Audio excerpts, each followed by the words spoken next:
Hey, it's Ariel with EnterTalk Media here for another Pitbull audio gear preview at NAMM 2018.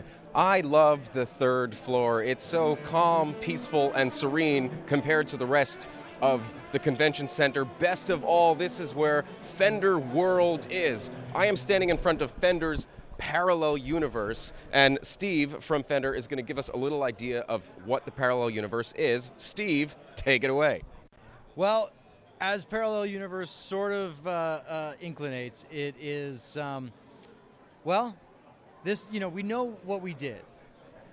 This is what could have been, and the various evolution on that.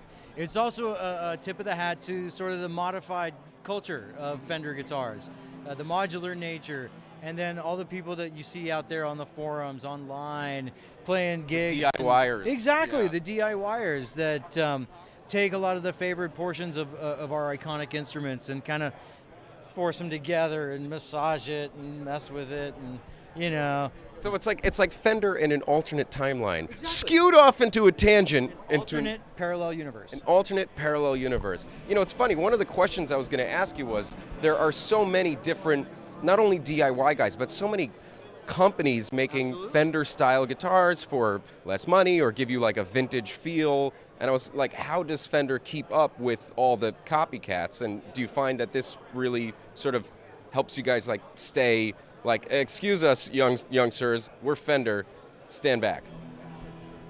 I don't know about that, because I say this, that no matter how big Fender is, if we weren't level, right, then you really can't progress.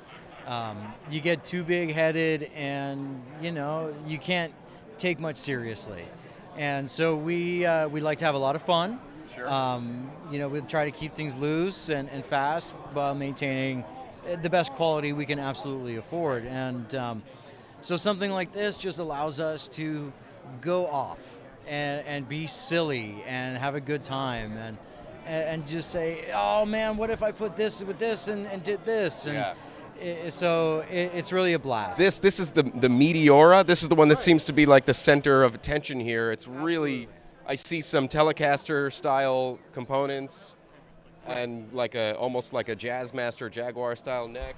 Exactly. So the way I like to look at the Meteora is, if I was Leo and Freddie Tavares and I was hanging out designing the original Jazzmaster, and I'm sitting back, a cup of coffee, and said, what would this look like in 100 years? Right.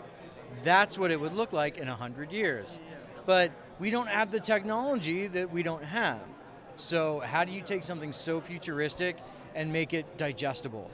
And that's by adding the tele accoutrement to it and make the switching simple, so that if you do get one, it's not so foreign. Right. It still looks like nothing else you've ever seen before. But it still has that heritage to it without completely throwing everything away. Well, clearly this wall has a lot of eye candy, and it's like, to see some new stuff from Fender, it's like, I have a 64 Strat, and I felt like I don't need another Fender, but now I kind of want another Fender. So, Steve, thank you for showing me the Parallel Universe. Thank you so much. Thank you. From the third floor at Fender, this has been another Pitbull Audio Gear Preview. Thanks for watching.